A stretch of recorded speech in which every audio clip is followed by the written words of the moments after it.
turtle face. Turtle. Okay. Hello. Hi. Welcome. Welcome indeed. All right. So on to, this is episode 4. Is it? Or 3? Is. Nope. We did 3 last time. Oh, I don't even know where we are. Okay, nice. It's kind of like a hot day here in LA. Mm-hmm.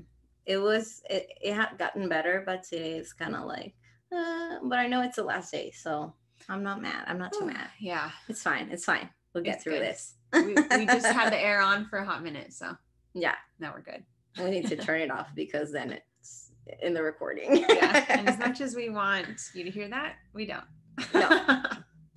We really don't. What are you talking about today, Hannah? Well, so today I wanted to start off by explaining, last time I briefly touched on the cycles or components of grief and loss. Mm-hmm. And so I just wanted to kind of touch base on that.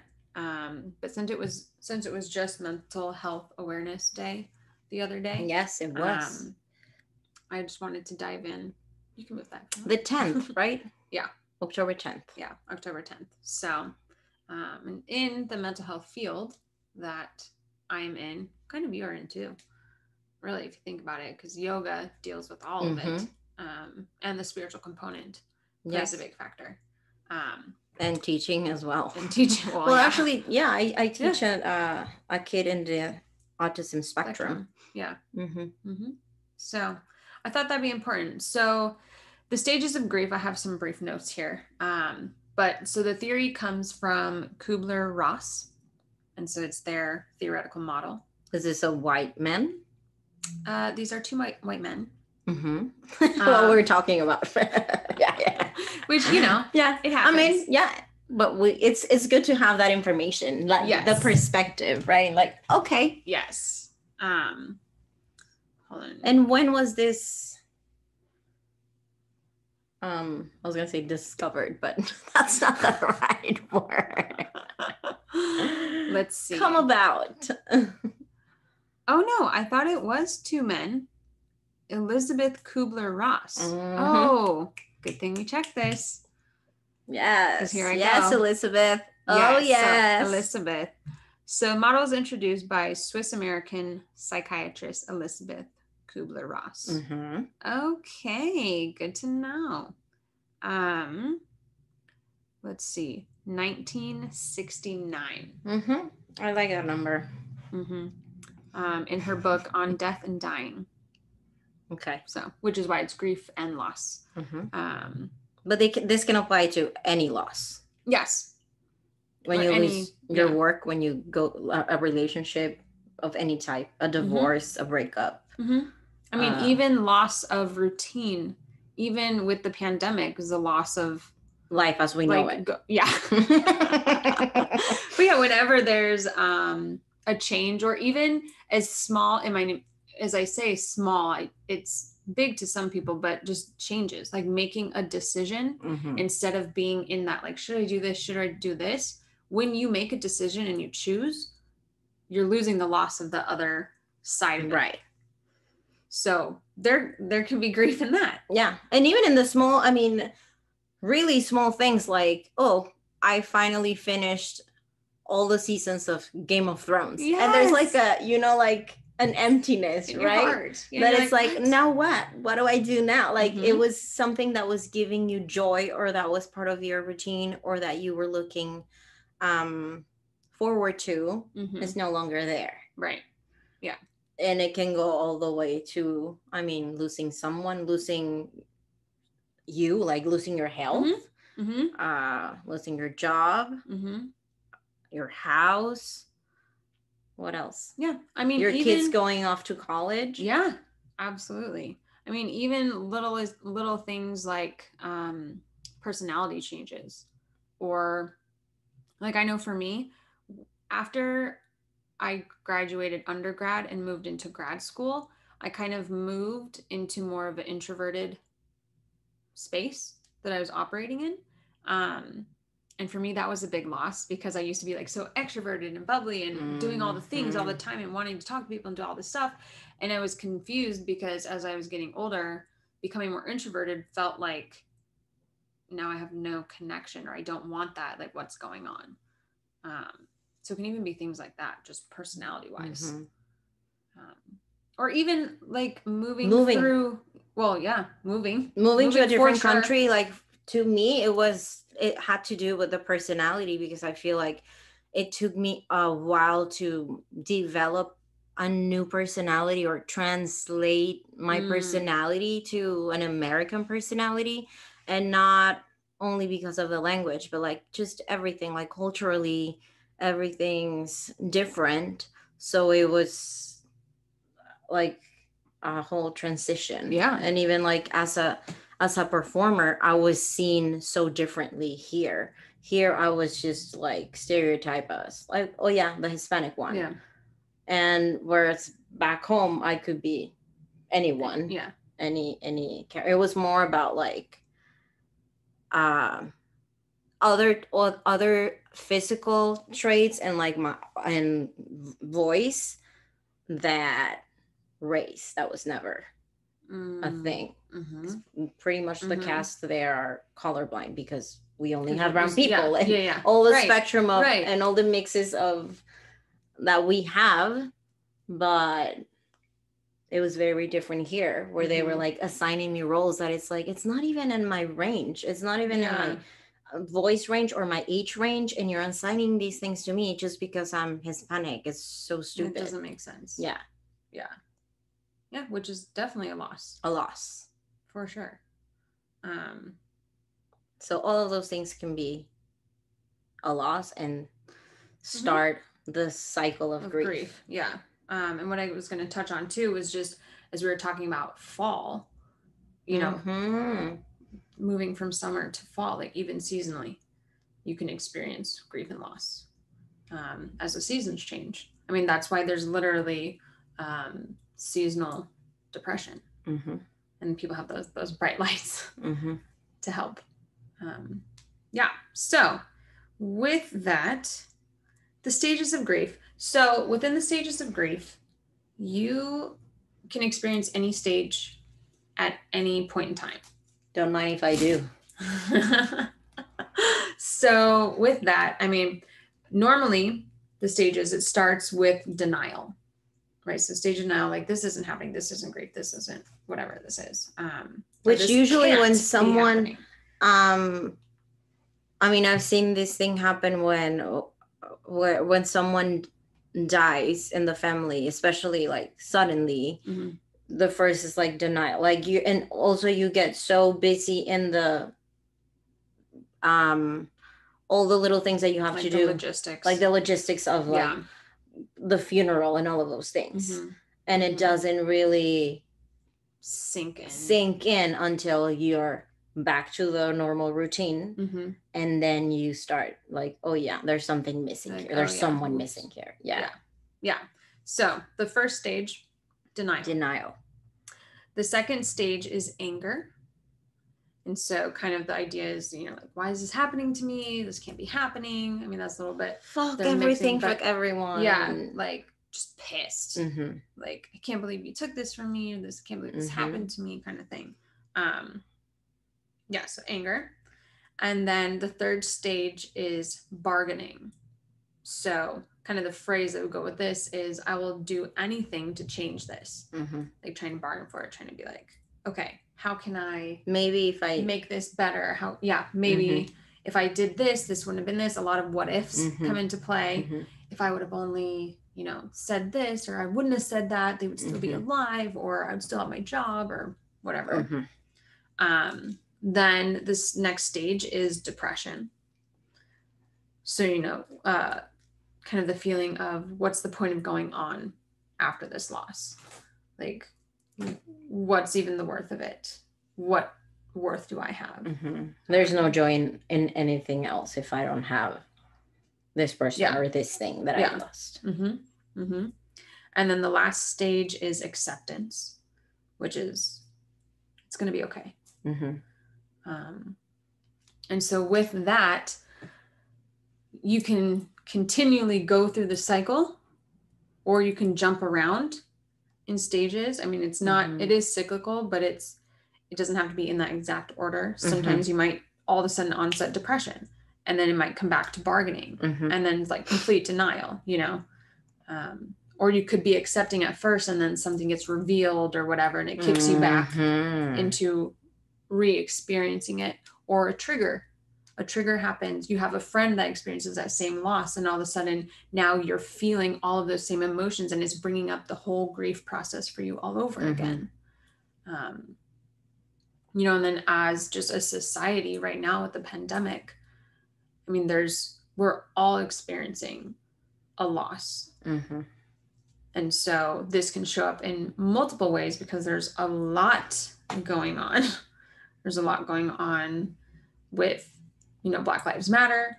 There's a lot going on with justice. What is justice? What is, well, especially in the US, what is the political system doing? And I think now, because of how connected we all are, it's so global. Like, I feel it globally, because New Zealanders are talking about it, and like, and I follow a few accounts on Instagram, and some of them are in they're all in different parts of the world, and they're all talking about, for example, the election and things that are happening here because of the effect it has on everyone else or every other country, what's happening here. Yeah, absolutely. So, I mean, those are the stages of grief, and you might experience them, you might not. They might go undercover, and you won't recognize that you're like bargaining for it, you know, or in a space of denial until like someone points it out to you, or you're in therapy, and then all of a sudden your therapist is like, oh, like, this is grief and loss. And you didn't even realize you needed that, or that that's what that was. Yes. So that's kind of what I wanted to bring to the table to start out with. Yeah. And being Mental Health Day this month, also, we were also talking about, and also being like,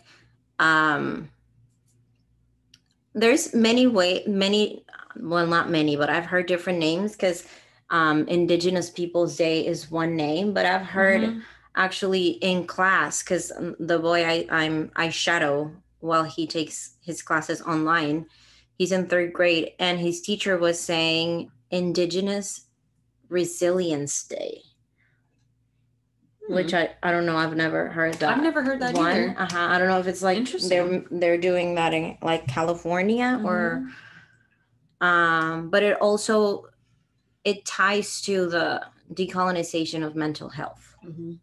Well, we also touched on about your therapist trying to decolonize her way, her method,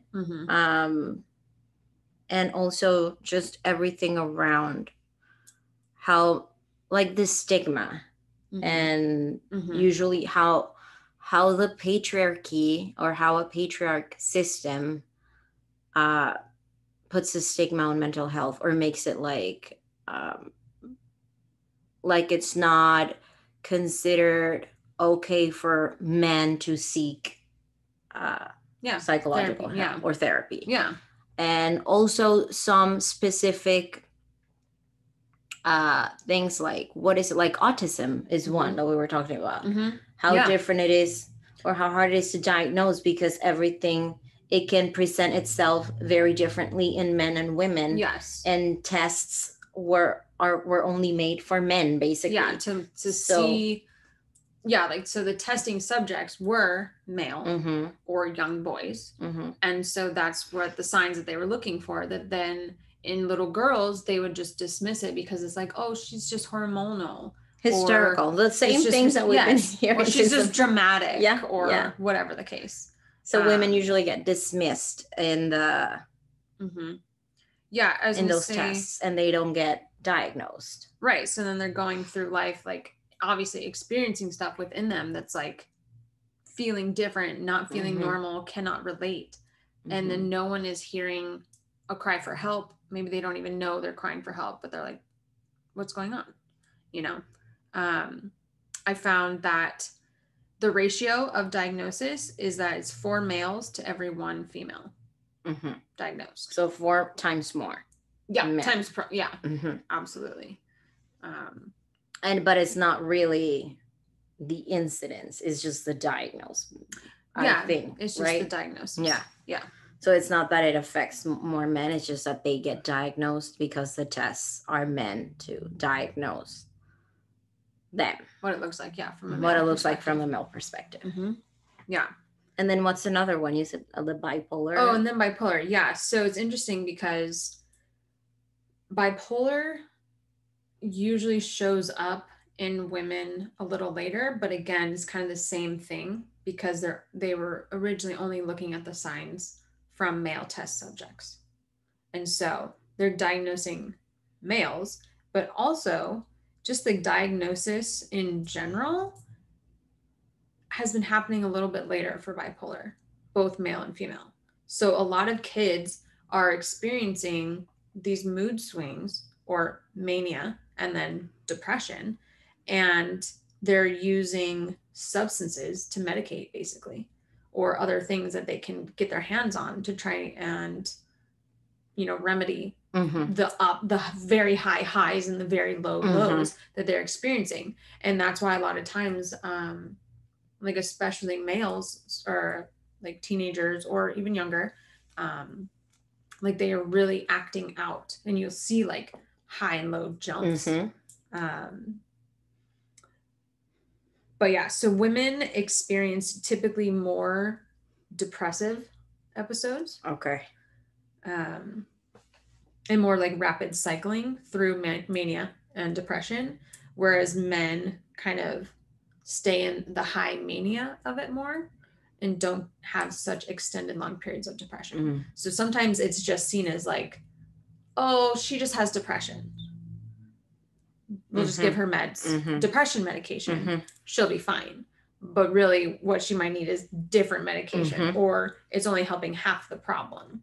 Yeah. Yeah. So it's definitely interesting to see how the diagnosis plays a factor in really not necessarily favoring, but identifying only the factors showing up in males. Because there isn't a lot of research around what it looks like in a female. Yeah. So. And about that, like decolonizing just health in general is just so, in Western medicine, there's this lack of knowledge about just the relationship of mind and body, let alone spirit. Yeah. Or the uses of other or traditional medicines or ancestral medicine. And that also directly affects like mental health. Like not only the systems and the society makes the perfect stage for them to develop if you're not born with them or you're not genetically predisposed, but also it makes it impossible for you to identify it or be aware of them and take the first step to seek help. Well, yeah, but I mean, because in schools, it's very rare to find that they're even teaching like body awareness connected to the mind or connected to emotions. You know what I mean? If it's body things, it's like PE, sports, or the mental things, it's all like academic. But there's not much teaching. Well, I haven't been in the school system as of right now, so I don't exactly know. But from when I was in it as a school counselor a couple of years ago, there wasn't a lot of teaching around how your body can signal like what's happening for you mentally and emotionally. And so if they're not teaching the kids, and if the parents aren't emotionally aware, then you just seem like you're acting crazy, or you're just socially awkward, or at like the dance, you just stand by the side and watch everyone dance, and you're just there, and you're like, why am I? You're just shy, or you're just introverted. And actually, this boy I teach, during the first week of school, they taught him mindfulness, but it was like a topic that was brought up and then never touched on ever again. Yeah, it's like, okay, we cover that subject. Next. And I'm like, that mindful, like doing things mindfully should be, I feel like that word you should be using with kids basically all day, all the time. Like saying like, oh, but do it with intention, or be mindful about this and that. So they start having integrating that concept in their lives too. And I was like, let's do the mindful. He was like not having it. He hated the way it was like presented. So from the moment it was presented, like, I don't like it. And I'm like, okay, but there's not the only way. I mean, it's not that you don't like mindfulness.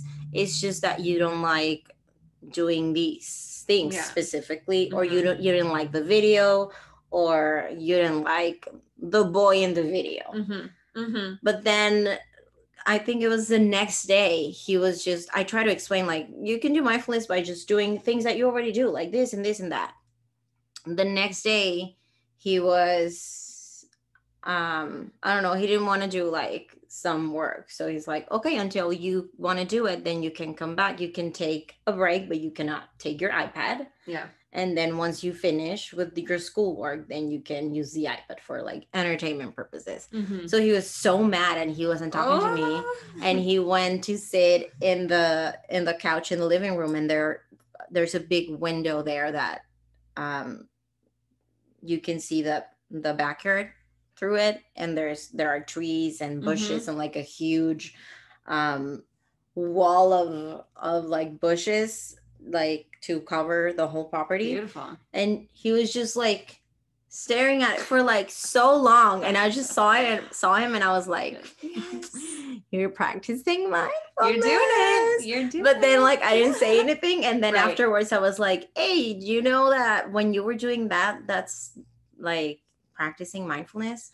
He was just like, no, I was just looking at the trees out the window. And I was like, oh, and what else were you looking at? And like, well, the birds and the butterflies, and sometimes like how the wind would like move the trees. I'm like, that's mindfulness. Because you were focusing on the present moment, on one thing and what was happening now, and you were not thinking about you being mad at me or school or any other stuff. You were literally giving your brain a break. And did you enjoy doing that? He's like, yeah, I do it all the time. I mean, sometimes. And I'm like, well, then there it is. There you go. Do practice mindfulness.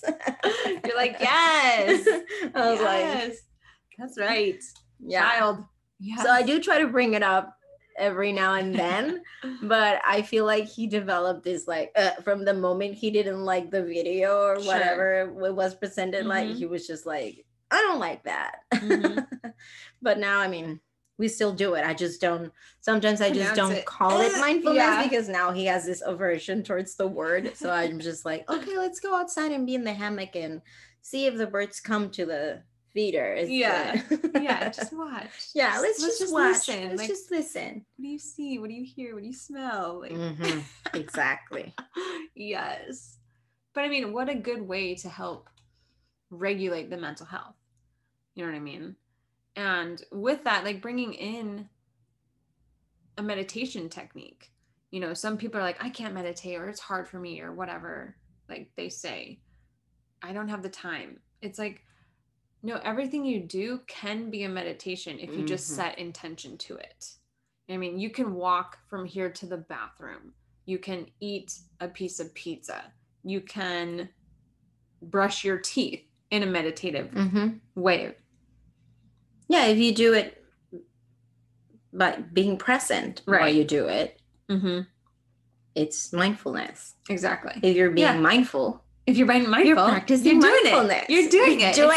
It's not that hard. Literally just listening to this, and maybe just listening to this even driving.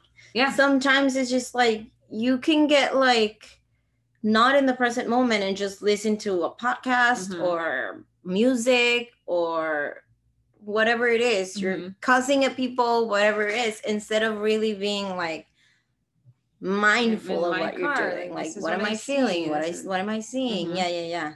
Because all of a sudden you can just show up and you're like, oh, how did I get here? Yeah, you disconnect. And there's all the time. Yeah.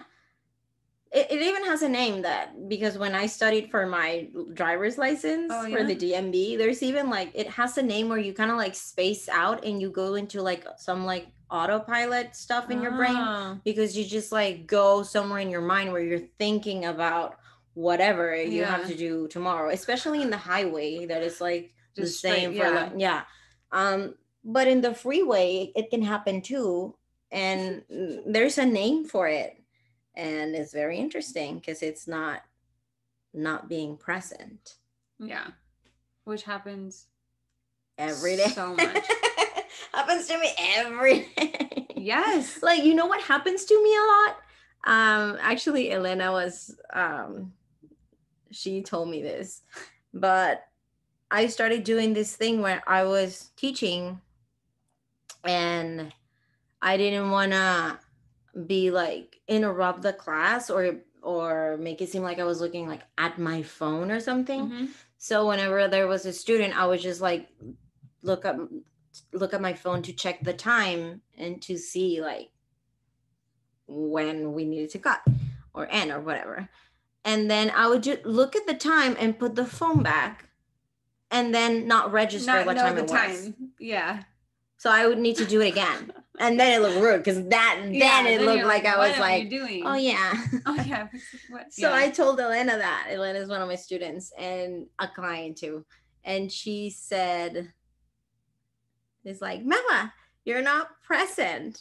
You need to be present. I'm like, you're right. You're like, oh, oops. Yes, shoot. I'm not being I'm just thinking about, oh, I hope the student doesn't think this is rude because blah blah blah blah, like all these things, like ideas that when they're probably like not even noticing, like they're like looking at their book or like whatever.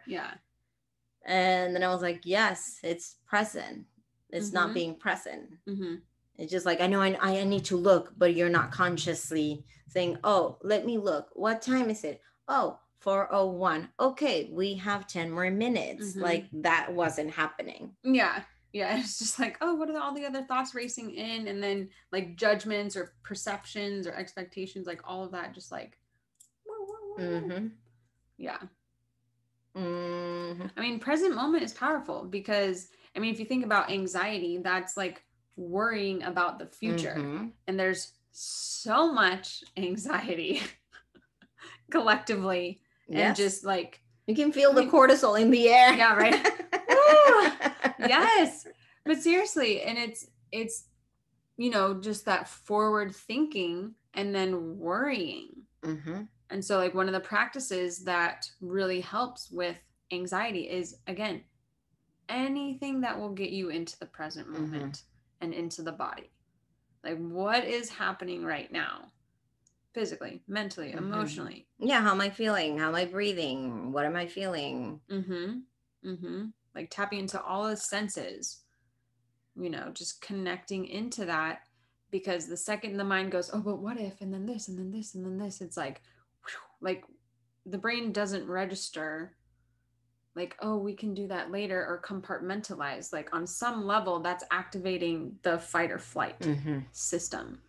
And it's like, okay, now we're juiced. Now we're ready. Now here's like adrenaline along with anxiety and then all this stuff. And then after at some point you're depleted. Yeah. Because chronic stress and chronic anxiety like that then causes so much in the body, like literally disease. Yeah. Chemically. Dis-ease. Like we talked about last time. Yeah. You know, like, just stress in general causing inflammation and then causing physical ailments to your body. And it's like people go in and wonder, oh, I have this ache or pain, I don't know what it's from. It's like not only looking at it from the physical stand, like what have you been doing physically, but it's like, how is your mental mindset? How is your emotional space? And also socially, because that part is so sometimes like so disregarded about the concept of health. If your environment, if where you live, or if your society, like right now, like if racism is so prevalent, how can you, as a person of color, or especially a Black person, can go about your life without having anxiety?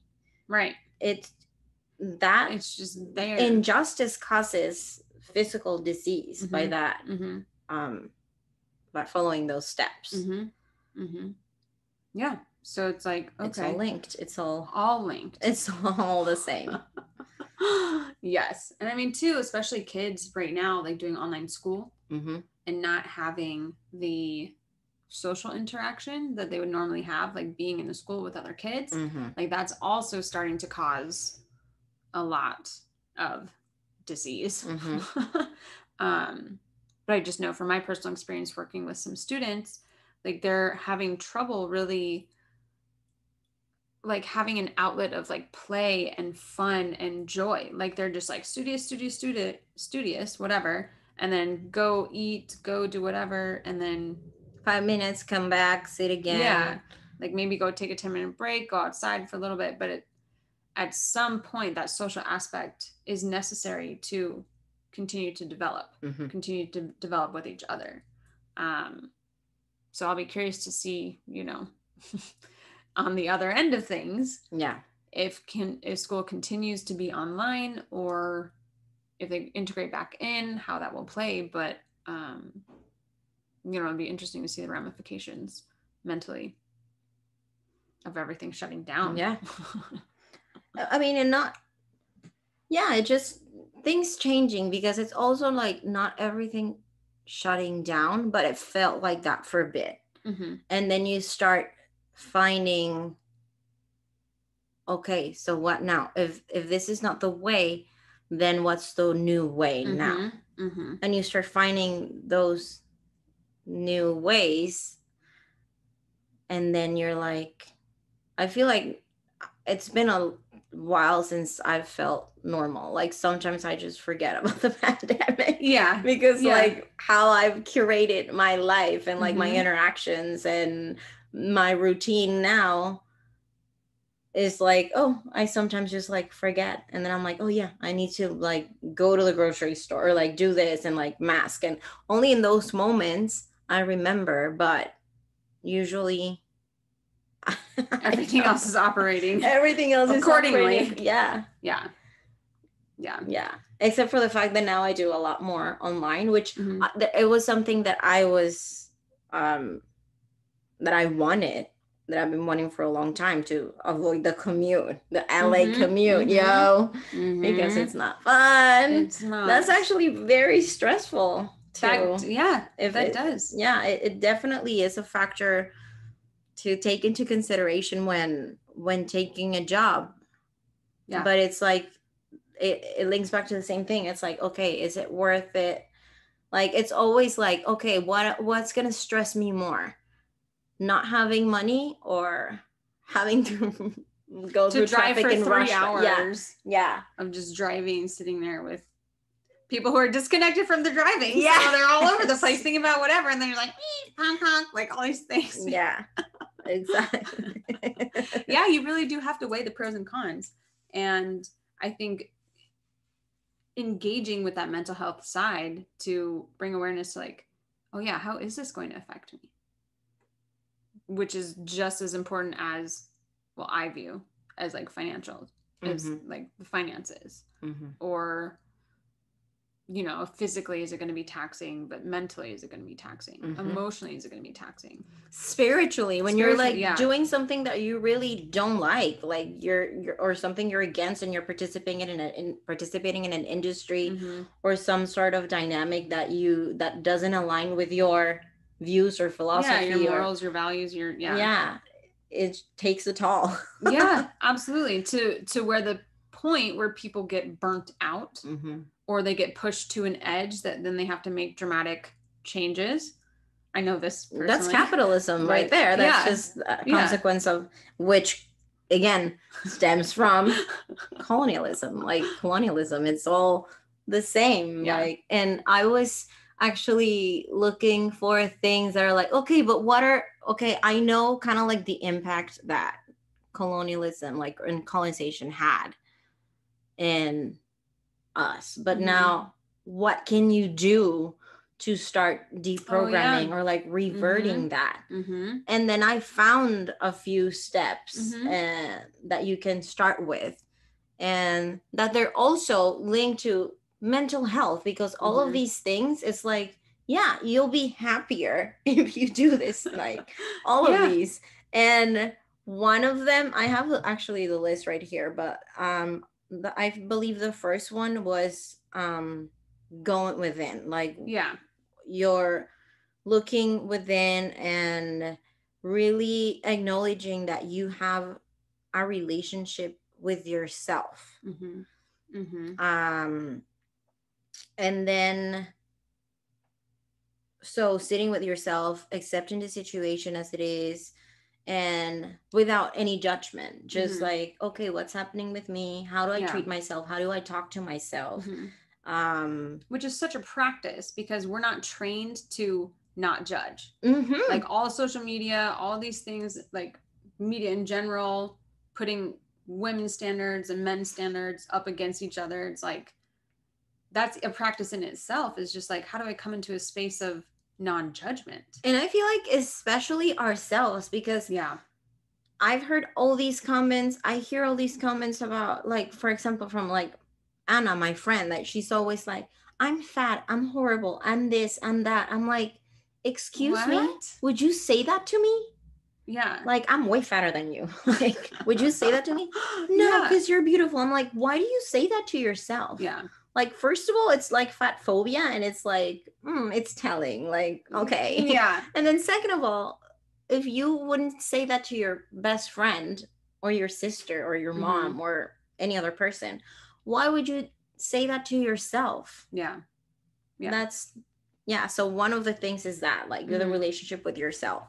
The other one is the relationship to the land and all the things, all the living things. So acknowledging that you are part of a bigger system, and that ecosystem, ecosystem, and that whatever you do to yourself affects others, and whatever you do to others affects you.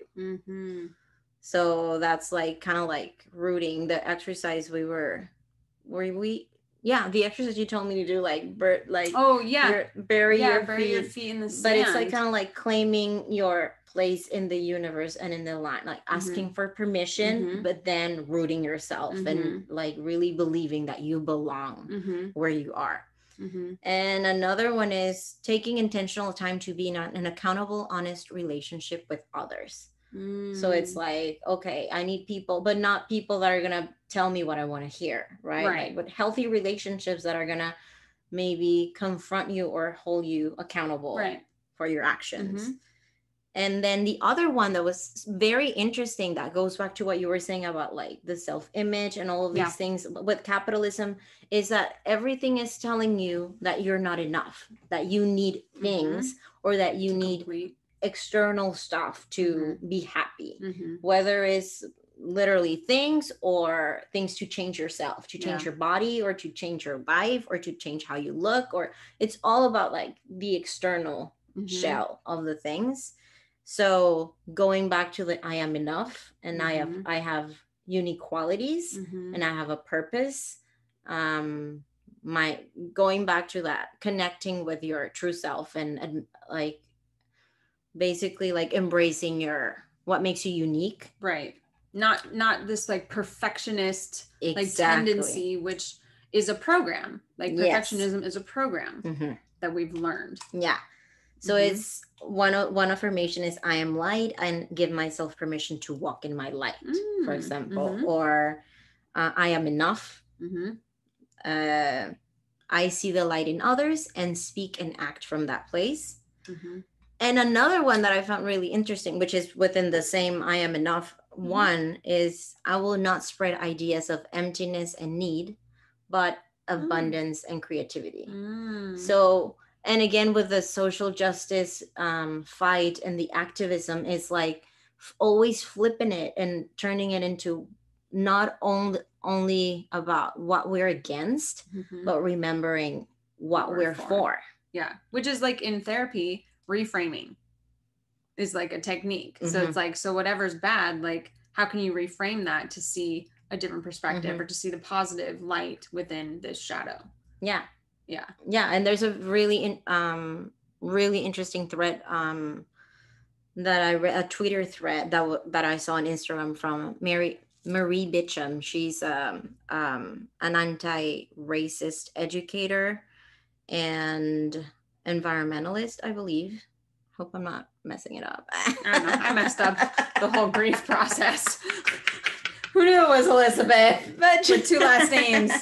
But I mean, I know I'm glad we explored found that, we found that out, because it's good to know like where are these theories coming from. And but there was a whole thread about exactly about that, about like, what was the term? Reframing. That was it. And then the last one is just ask yourself, who holds me accountable for my actions and who am I accountable to? So it goes both ways. Not only are you surrounding yourself with people that are going to hold you accountable, but also you do that for them.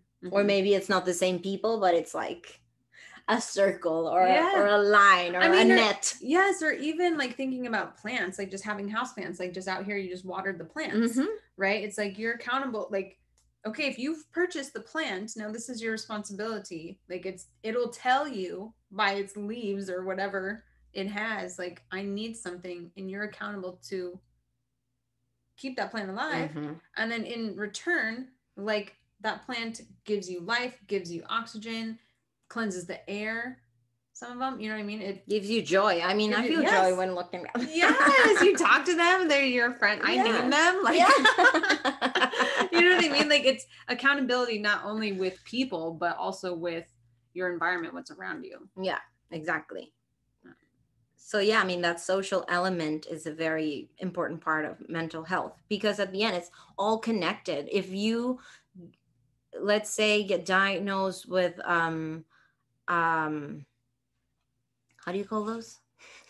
You never know my words, but like a disease that it's a chronic disease, which affects your body. That's gonna have an impact on your mental health. Oh yes. Absolutely. You're gonna go through a process of grief because your life is not gonna be the same, and there's probably a few things that you won't be able to enjoy or do anymore, or eat. Eat. Let's eat. I'm hungry. Eat. Let me eat something. And again, if your social environment changes, like with COVID, it can take a toll on your mental health too. Absolutely. Like, it's all connected. Or if you have a mental health diagnosis, it can take a toll on your physical too. Like, what if you, or because of the medication, you start like eating a lot or losing weight or feeling like physically you can feel the mental health well, the side effects or the illness. Whatever. Sometimes like when you're in deep states of depression, you literally feel the pain in your body. Yes, absolutely. Sometimes you can't get out of bed. You can't move. Yeah. So yeah, I mean, the conclusion is it's all connected. All the bad things come from colonization. Darn you, colonization! I like that. Indigenous resiliency. Right? I like that too. Which also, like, resiliency is such a huge factor in how you're going to move through or with mental illness or through your mental health. Like, it's such a strength. But resiliency will show people, or like show in statistics. I mean, I don't have the statistics with me, but people with ask more... Elizabeth. Right, Elizabeth, help me out, girl. Are you still around or what? Or are you stuck in 69? I need a line. What is that thing where it's like phone a friend? But it's like the people who have better resiliency skills are the ones who are going to live longer or get through the diagnosis better, or, you know, have flip it and more reverse joy it. and, yeah. That's Missy Elliott, but I like her philosophy. You know, like when Yes, something happens, absolutely. flip it and reverse it. What you yeah. said. Yeah. What was that? Reframing. Yeah, that's the flip it and reverse it. Missy Elliott taught me that. She already knew. She was teaching people before they knew too. Yeah, that's the thing, and that's the beauty of it too.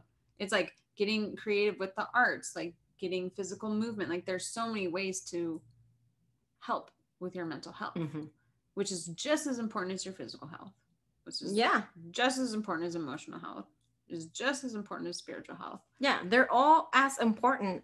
There will be occasions in which one is presenting itself more, but that can only sometimes means that something is off balance. Something else is off balance. Or like sometimes a physical thing, it's like, okay, so what's wrong spiritually, or what's wrong mentally, or what's wrong emotionally that made this physical thing present itself. Sometimes it can be merely physical, like genetics. Yeah.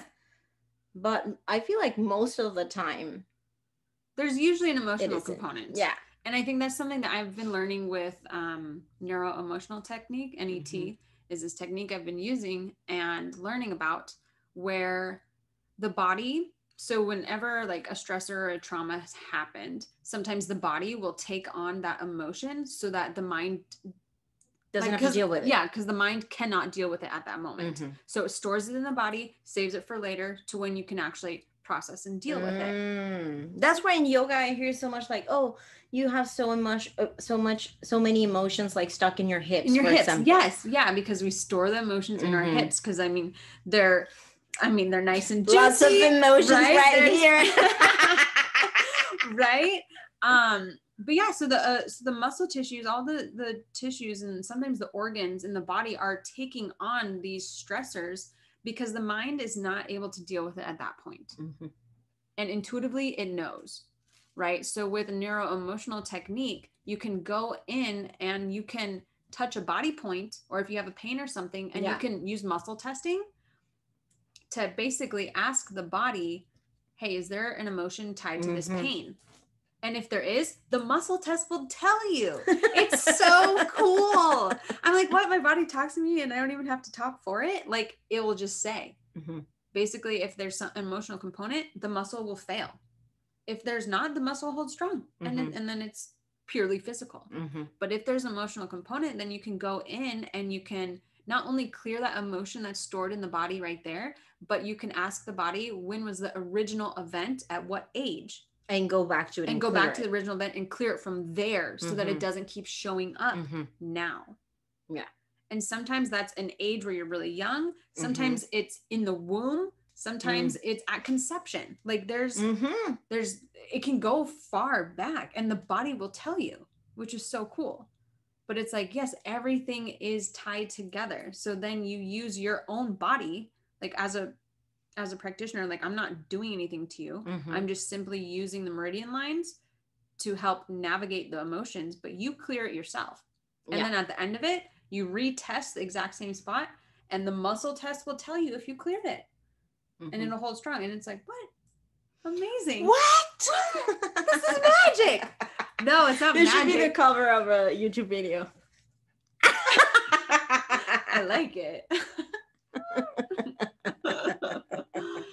But no, I just think it's so cool how there's multiple modalities to address mental health, physical health, emotional health, spiritual health, like social health. Yeah. Like all of these things. And so it's like, if something's not working for you, there are other things you can try. It's not just, this doesn't work, so I give up. So I'm doomed forever. Or I'm going to stay in this muck and be like the Grinch, right? Oh yeah. Yeah, I'm a lot like that. Or I was. Sometimes. I mean, yeah, I struggle with that. Well, yeah, I mean, yeah, that was very, very interesting, Hannah. Oh, Everything you talked about today. I learned too. So, I'm going back to grad school, so I'm going to learn more because obviously I don't even know my own theorists. So. You don't know Elizabeth? What? Elizabeth, please. Ay. But I'll learn. I keep learning, and that's the humility of it. It's just like, well, okay, I was wrong. Yeah, I mean, That's okay. It was actually the purpose of like doing this and doing like the spiritualism account too. Is like because I want to learn about it. Yeah. I don't know shit. Like I don't know all the things. It's like, I don't know. I think I know things. Yeah, I know things, but I don't know. I'm not an expert in anything. But I think that's my what's the word? Prerogative? I don't know. But I was gonna say joking. That's like the beauty of me. Like I know a little bit of a lot of things instead of being an expert. And that's another thing that capitalism looks down upon, you know, like you need to be a subspecialist in like one thing where no, you don't. You don't have to anything, first of all. No. Well-rounded is what's going to create more connection with different people. It's going to expose people to different things, and then you build and learn off of it from each other. Mm-hmm. Exactly. And like that's what we're doing now. Like we're Googling and we're talking on Instagram and we're like calling Elizabeth and we're saying, "Hey, lady, what's up? Thank you for this theory.